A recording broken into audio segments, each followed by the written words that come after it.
Bom, boa tarde. Eu queria agradecer imensamente ao convite que foi feito pelo Grupo Cabana de Criminologia, aos meus amigos Adrien e Rômulo, de participar desse evento, História, Criminologia e Crítica. E, infelizmente, por circunstâncias excepcionais, eu não pude viajar a Belém. Estava ansiosíssimo por conhecer essa cidade, mas questões de entrega de tese, etc., tive que ficar por aqui. Portanto, infelizmente não vou poder dialogar melhor com meu amigo Marco Alexandre e com o público presente, mas não poderia deixar de mandar minha contribuição em vídeo e falar um pouquinho sobre o tema escolhido, que é a história dos conceitos jurídico-penais. Então, eu queria primeiramente dizer que esse é o tema da minha tese de doutoramento, que eu estou defendendo daqui a alguns dias. E eu vou tentar aqui fazer uma síntese do que eu venho tratando, enfocar os aspectos principais do que eu trabalhei na minha tese de doutoramento. Bom, quando comecei a pesquisa, o projeto, a ideia inicial era justamente trabalhar com ideias e conceitos jurídico-penais no século XIX.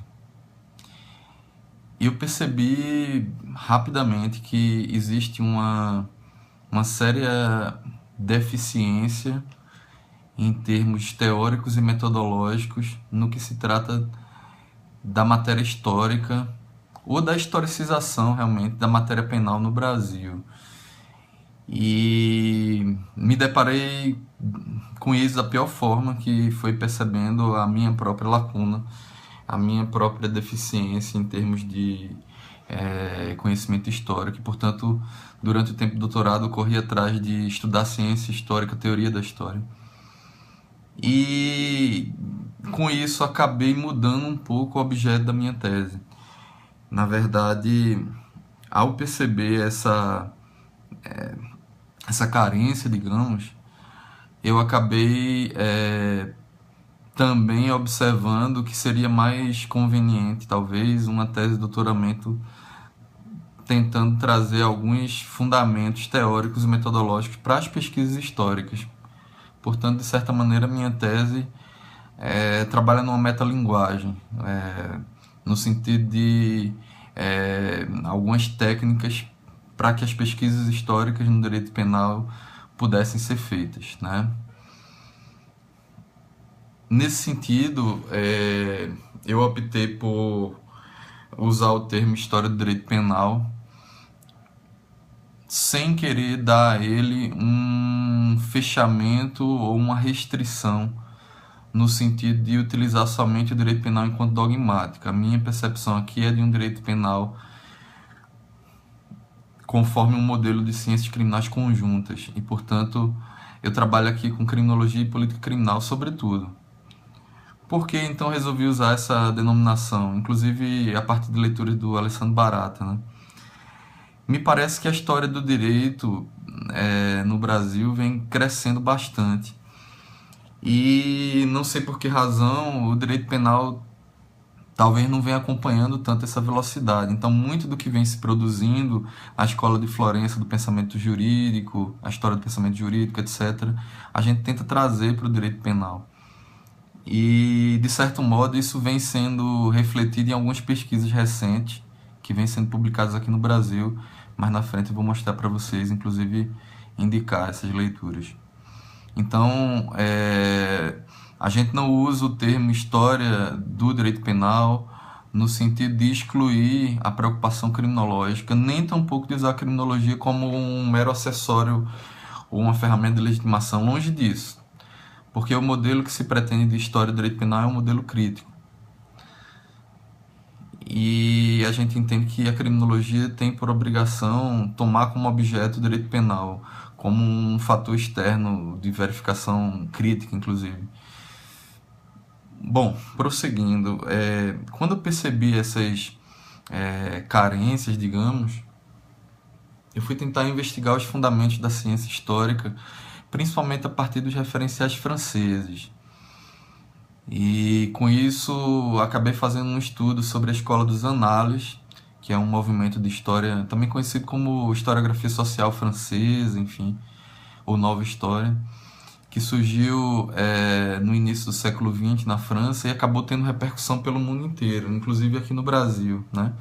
Foi capitaneado por Lucien Febvre, Marc Bloch e um pouco mais à frente pelo Fernando Brodelli. Mas muitos outros historiadores, né, são exemplos dessa corrente. Eu não vou detalhar aqui a importância da Escola dos Análises e da nova história para o direito penal, porque, como falei, vou focar nos aspectos mais importantes da tese. Recentemente, inclusive, a gente teve no congresso lá do Instituto Brasileiro de História do Direito, junto com o Marco Alexandre, que está aqui do lado, e o Vitor, não sei se está aí presente, se tiver, um abraço. A gente pôde discutir a herança da Escola dos Análises e a importância de utilizar os preceitos dela no direito penal. De toda forma, houve, em meados da década de 60, início da década de 70, uma espécie de crise epistemológica na ciência histórica, na história. O Michel Foucault, de certa forma, reflete essa crise. E a gente pode entender isso como um reflexo um pouco tardio da virada linguística, o linguistic turn, na ciência histórica. Ou seja, a história social, ela de certa maneira se fundamentava bastante em observações da realidade social. E quando vieram os estudos de filosofia da linguagem, inicialmente com Wittgenstein, mas depois John Austin, enfim, Richard Hort e vários outros, se percebeu a importância de dar atenção à linguagem, já que somente a partir da linguagem é que a gente toma conhecimento da realidade. Enfim, a gente observa essa preocupação no Michel Foucault, que vamos falar um pouco mais à frente, mas, acima de tudo, isso causou uma espécie de transição na história francesa, que meio que fragmentou os objetos de estudo da história. Então, a história social passou a se preocupar muito mais com as questões relativas às mentalidades, ou seja, a maneira como a sociedade pensava, se comportava diante de certos temas, sua relação, por exemplo, com a morte, com o medo.